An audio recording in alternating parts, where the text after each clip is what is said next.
السلام علیکم دوستو، آپ نے خبر سنی ہوگی کہ لیبیا کی جو حکومت ہے، قومی اتحادی حکومت یعنی گورنمنٹ آف نیشنل یونٹی،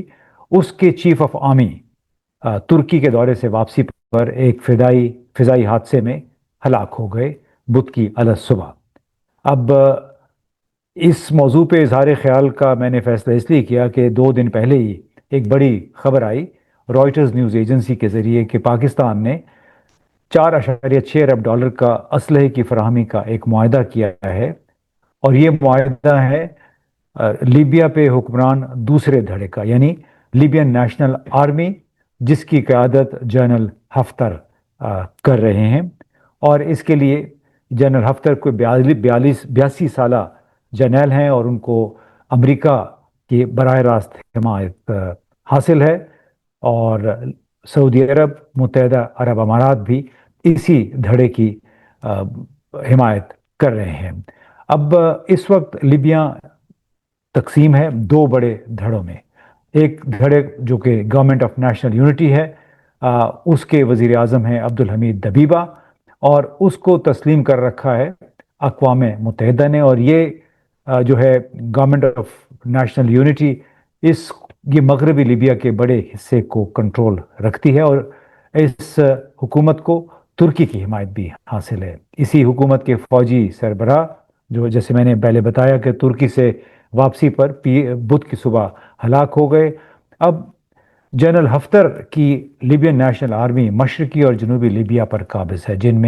جہاں پہ تیل کے بڑے ذخائر ہیں، اور وہ مغربی حکومت کی اتھارٹی کو تسلیم نہیں کرتے۔ پاکستان نے اسی جنرل ہفتر کی حکومت کے ساتھ معاہدہ کیا ہے۔ جیسے میں نے پہلے بتایا، متحدہ عرب امارات لیبین نیشنل آرمی کی حمایت کرتا ہے، جس کو فوجی امداد فراہم کرتا ہے، ہتھیار، فضائی مدد بھی، تاکہ ایل این اے یعنی جو لیبین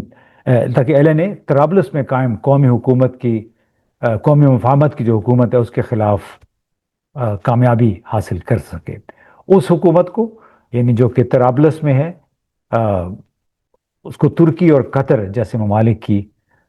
حمایت حاصل ہے، اور بین الاقوامی طور پہ بھی تسلیم کیا گیا ہے، جبکہ ان کی مخالف حکومت جنرل ہفتر کے تحت جیسے سعودی عرب، متحدہ عرب امارات، اب پاکستان نے بھی اس کے ساتھ معاہدہ کر لیا ہے، اور خود امریکہ بھی اس کی حمایت کرتا ہے۔ اب ایک سوال یہ پیدا ہوتا ہے کہ متحدہ عرب امارات کے صدر ناہیان 26 دسمبر کو اسلام آباد پہنچ رہے ہیں۔ اس سے پہلے آپ نے دیکھا کہ بنغازی میں فیلڈ مارشل عاصم منیر نے جنرل ہفتر کے ساتھ ملاقات کی، اور وہاں پہ ان کو کوئی اعزاز بھی ملا۔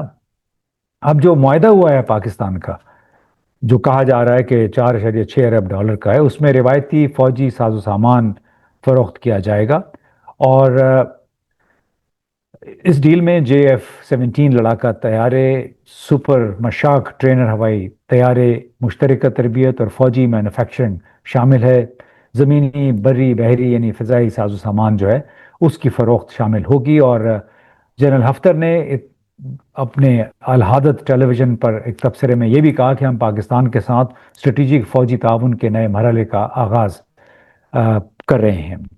اب مسئلہ یہ ہے کہ اقوام متحدہ نے اس منقسم ملک، یعنی شمالی افریقہ کا ملک ہے، اس پر اسلحے کی پابندیاں عائد کر رکھی ہیں 2011 سے، جب اس وقت کے سربراہ جنرل کرنل معمر قذافی کی حکومت کا تختہ الٹا گیا، اور اس کو بعد میں ہلاک بھی کر دیا گیا۔ اور جتنی بھی اس پہ پابندیاں لگی ہیں، اس کی وجہ سے ہر جو ڈیلیوری ہے، ہر سپلائی ہے، اس کے لیے اقوام متحدہ کی منظوری درکار ہوتی ہے بحیثیت مجموعی تمام لیبیا کے لیے۔ رائٹرز نیوز ایجنسی کے مطابق پاکستانی فوج کے سینئر افسروں نے کہا ہے کہ اسلحے کی فروخت جو ہے اس پہ پابندیاں ہونے کے باوجود میں اس میں کوئی بڑی رکاوٹ حائل نہیں ہے۔ اب یہ بھی دیکھیں کہ جو مغربی حصہ ہے لیبیا کا، جس کو طرابلس کنٹرول کرتا ہے، وہاں پہ گورنمنٹ آف نیشنل یونٹی، اور مشرقی حصے میں لیبین نیشنل آرمی۔ اور اب یہ تمام تقسیم جو ہے، یہ سیاسی، معاشی اور فوجی ڈھانچے میں بڑی اس کی گہری جڑیں ہیں۔ ختم نہیں ہوئی، ملک تقسیم شدہ ہے، معاشی بحران اور سیاسی عدم استحکام جاری ہے۔ وار لارڈز بنیادی طور پہ وہاں پہ حکمرانی کر رہے ہیں، اور وار لارڈس کی مدد سے امریکی کمپنیاں لیبیا سے مسلسل تیل نکال رہے ہیں، اور بتایا جاتا ہے کہ لیبیا میں جو تیل موجود ہے وہ دنیا کوالٹی میں دنیا کا بہترین تیل ہے۔ تو 2011 کے بعد سے لیبیا کے وار لارڈز اور امریکی آئل کمپنیوں نے یہاں پہ جناب ان کے لیے زبردست ایک بازار کھلا ہوا ہے تیل کا۔ اسی تیل کی مدد سے یہ دو حکومتیں بھی چل رہی ہیں، طرابلس میں اور بین غازی میں۔ اب ایک ایسی صورتحال میں کہ اگر پاکستان لیبیا کے میں وار لارڈ ہفتر کی لیبین نیشنل آرمی اور اس کے ملیشیا کو 4 ارب سے زائد ڈالر کا اسلحہ فراہم کرتا ہے، تو چند سوالات جو ہیں اٹھتے ہیں، اور ان کے شاید جوابات بھی دینے پڑیں گے کہ ایسے اسلحے کی فراہمی بنیادی طور پہ اس پہ امریکہ نے اور اقوام متحدہ نے پابندیاں لگا رکھی ہیں، تو کیا پاکستان کو امریکہ اور اقوام متحدہ کی حمایت حاصل ہے اس معاملے میں، اور یہ کہ اس کے بدلے پاکستان کو ملے گا کیا؟ کیونکہ لیبیا کی دونوں حکومتوں کے پاس بین الاقوامی مالی ٹرانزیکشنز کا کوئی نہیں ہے، میکنزم نہیں ہے، کیونکہ اس پہ پابندیاں ہیں۔ تو یعنی اگر 4.6 ارب ڈالر کے سودے ہوتے ہیں تو وہ پیسہ پاکستان کو کس طریقے سے ملے گا؟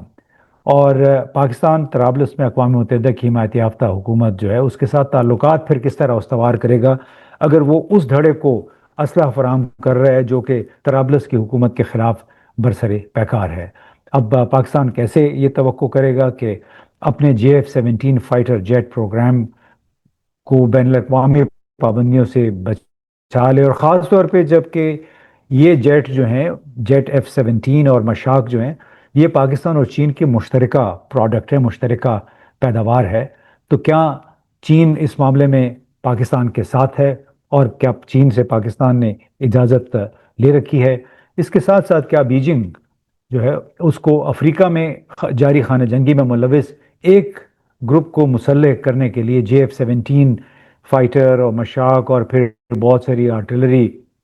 دوسرا ہتھیار دینے کے حوالے سے اس کو اعتماد میں لیا گیا ہے؟ چین باقاعدہ لوپ میں ہے، اور متحدہ عرب امارات اور مصر سعودی عرب کا پاکستانی اسلحہ کی لیبیا کو ایک دھڑے کو فروخت اور اس کی واپسی پیسے اس کے بدلے میں جو پیسے ملنے ہیں اس کے حوالے سے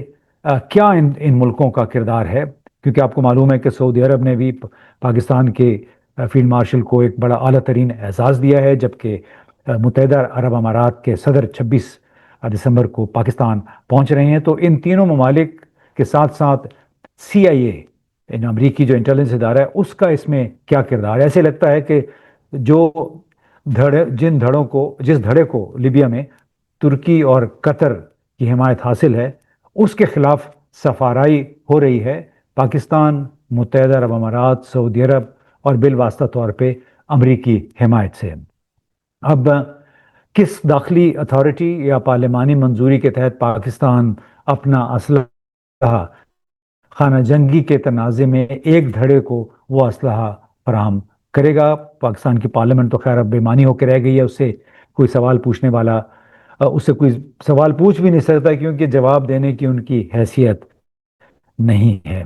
تو اس میں تو ایسا لگ رہا ہے کہ پاکستان ایک اسلحہ فراہم کر کے، بھلے وہ چین کا ہے یا پاکستان کا ہے، براہ راست لیبیا کی خانہ جنگی میں ایک فریق بن جائے گا۔ ایک طرف وار لارڈ جنرل ہفتر کی حمایت، جسے باقی ممالک اور ہم یہ بھی فرض کر رہے ہیں کہ امریکہ بھی اس کی حمایت میں ہے، خاص طور پہ CIA، جس کا مطلب ہے کہ اس تمام ڈیل کو پھر CIA کی سپورٹ بھی حاصل ہے، اور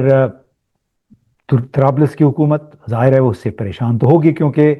وہ برسر پیکار ہے جنرل ہفتر کی حکومت سے۔ تو اب ہم اپنا تعلق یعنی پاکستان اپنا تعلق کس طرح بیلنس کر پائے گا، اور خاص طور پہ ایسے وقت میں جب کہ ترکی اور امریکہ کے تعلقات بھی اچھے نہیں ہیں، اور ترکی یعنی ایک حکومت کو سپورٹ کر رہے، پاکستان، سعودی عرب، متحدہ عرب امارات دوسری حکومت کو سپورٹ کر رہے ہیں۔ اب جو بن غازی میں حکومت ہے اس کو جو ہم اسلحہ فروخت کریں گے، اس سے ہونے والی آمدنی اگر آمدنی آتی ہے تو وہ کون سے اکاؤنٹ میں جائے گی پاکستان کی؟ کیا پاکستان کی حکومت کا جو اکاؤنٹ نمبر 1 ہے اس میں جائے گی، یا پھر یہ GHQ کے اکاؤنٹ میں جائے گی؟ کیا امریکی انتظامیہ اور CIA نے غزہ سیکیورٹی فورس کا حصہ بننے کے انعام کے طور پہ پاکستان کو جنرل حفتر کو ہتھیار فروخت کرنے کی اجازت دی ہے؟ اور جس طرح قطر میں پاکستان کی افواج نے سیکیورٹی فورسز کا کردار ادا کیا جب فٹ بال کا ورلڈ کپ ہو رہا تھا، یا پھر یوکرین کو کوئی $900 ملین اسلحہ پاکستان نے فراہم کیا، ان رقوم کا بھی پتہ نہیں ہے کہ کیا وہ پاکستانی حکومت کے اکاؤنٹ میں آئے ہیں یا پھر مسلح افواج کے اکاؤنٹ میں گئے ہیں۔ یعنی اگر یہ سودا ہو بھی جاتا ہے $4 ارب کا، یا اس سے پہلے جو سودے ہوئے ہیں جو قطر میں سیکیورٹی فرائض انجام دیے، تو اس کا فائدہ کیا پاکستان کی عوام کو، پاکستان کی حکومت کو ہوا ہے یا نہیں؟ اور آئندہ جو سودے ہوں گے اس کا فائدہ بھی پاکستان کے عوام کو اور حکومت کو پہنچے گا یا نہیں؟ کیونکہ جو عراق، لیبیا اور کئی دوسرے افریقی ممالک ہیں، اور اس کے ساتھ ساتھ ایران بھی شامل ہے اس میں، ان کے لیے تو بڑا ضروری ہوتا ہے اسلحہ حاصل کرنا۔ اب پابندیوں کی وجہ سے وہ امریکہ سے یا مغرب سے براہ راست اسلحہ حاصل نہیں کر سکتے، لہٰذا ایسے لگتا ہے کہ ان ممالک کا اگر قبلہ ملتا ہے امریکہ کے ساتھ، تو پھر انہیں اجازت دے دی جاتی ہے کہ آپ بھلے دوسرے ملکوں سے اسلحہ خرید لیں۔ اب اس میں بڑا سوال یہی ہے کہ کیا چین بھی اس خانہ جنگی کا ایک لحاظ سے فریق بنے گا اگر وہ پاکستان کو اپنا اسلحہ لیبیا نیشنل آرمی کو فروخت کرنے کی اجازت دے دیتا ہے؟ کیونکہ ایک بڑا اس میں سوالیہ نشان ہے کہ تمام تر پروڈکٹس، تقریباً تمام جتنی بھی پروڈکٹس ہم وعدہ کر رہے ہیں لیبیا نیشنل آرمی کو، کافی سارا اس کا تعلق چین سے ہے، بنیادی طور پہ چین کی پروڈکٹ ہے۔ تو کیا چین بھی اس میں شامل ہے کہ وہ اپنی جو جتنے بھی اسلحہ دفاعی ساز و سامان ہے وہ بیچنا چاہتا ہے یا اپنے لیے ایک فٹ ہولڈ قائم کرنا چاہتا ہے لیبیا میں؟ تو آخر میں یہ کہوں گا کہ ایسا لگتا ہے کہ تمام سودے کا بہت زیادہ فائدہ غالباً چین ہی کو ہوگا، کیونکہ کاپی رائٹ ان کے پاس ہے۔ اب پاکستان کی حکومت کو، پاکستان کی ریاست کو کتنا فائدہ ہوتا ہے اور کتنے فنڈ پاکستان کی فوج کو جاتے ہیں اس سودے میں سے، اگر یہ ہو جاتا ہے بڑی اچھی بات ہوگی، بحیثیت مجموعی یہ ڈالرز پاکستان آئیں، پاکستان کی معیشت کو کوئی سہارا ملے۔ اب الٹیمیٹ فائدہ چین کو اس لیے میں کہہ رہا ہوں کہ پاکستان کے پاس JF-17 جیسے جدید آلات کے مکمل اسپیئر پارٹس یا بڑی مرمت کی اوور ہال کی سہولیات، تربیتی ڈھانچے کی صلاحیت فی الحال محدود ہیں، بڑی مشکل سے ان کی اپنی ضروریات پوری ہوتی ہیں، جبکہ یہ تمام تر لوازم جو ہیں چین میں موجود ہیں۔ طویل مدتی تعلق جو ہے اس پوائنٹ آف ویو سے اسی میں ہے کہ چین اور پاکستان مل کے یہ کام کریں، لیکن کیا پاکستان واقعتاً ایسے ہی کرے گا؟ چین کو ساتھ میں لا کے پاکستان چین کو ہیلپ کرے گا کہ اس شمالی افریقہ کی جو منڈی ہے اس تک رسائی حاصل کرے، یا پھر پاکستان ایک بروکر کا کام کرے گا، ایک کمیشن ایجنٹ کا کام کرے گا کہ جی یہ آپ کا اسلحہ ہم بیچ رہے ہیں، اس میں سے آپ ہمیں اتنا کمیشن دے دیں؟ اور لگتا ہے، معلوم نہیں کہ ابھی اصل صورتحال کیا بنتی ہے، لیکن اگر تو چین بھی راضی ہو گیا کہ جنرل حفتر کی لیبین نیشنل آرمی کو ہم نے اسلحہ دینا ہے، تو اس کا مطلب ہے چین بھی لیبیا کی خانہ جنگی میں ایک لحاظ سے فریق بن جائے گا۔ یہ ایک مشکل صورتحال ہوگی پاکستان کے لیے۔ دوسری طرف یہ بھی دیکھیے کہ ایک طرف ہمارے اندرونی حالات میں کافی عدم استحکام ہے، معیشت جو ہے وہ آگے نہیں چل رہی ہے، اور دوسری طرف ہم غزہ میں کود کر استحکام کی جو وہاں پہ اسٹیبلائزیشن فورس ہے اس کا حصہ بننا چاہتے ہیں۔ اپنے ملک میں عدم استحکام، جبکہ دوسرے علاقے میں وہ فوج جس کا مقصد ہے فلسطینیوں کا جو جگہ ہے غزہ، اس کو وہاں پہ استحکام لانا ہے، یعنی اور ساتھ میں پیشکش یہ ہے $686 ملین، جو کہ ہمارے پرانا جو فلیٹ ہے F-16 کا، اس کو ریکنڈیشن کرنے کے لیے، ریفربش کرنے کے لیے، اپ گریڈ کرنے کے لیے استعمال ہوں گے۔ 15 سالہ ایک پروگرام ہے، یعنی تقریباً سمجھے کہ $45 ملین فی سال امریکہ ہمیں دے گا ایک لالی پاپ کے طور پہ کہ آپ اپنے طیاروں کو اپ گریڈ کر لیں، لیکن بدلے میں کیا ہے؟ بدلے میں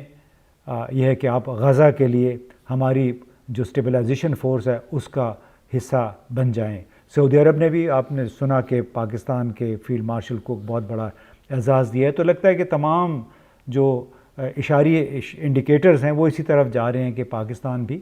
غزہ کی اسٹیبلائزیشن فورس کا حصہ بنے گا. اور باقی ممالک اس میں کیا نقطہ نظر اختیار کرتے ہیں یہ ہمیں معلوم نہیں، لیکن ایسا لگ رہا ہے کہ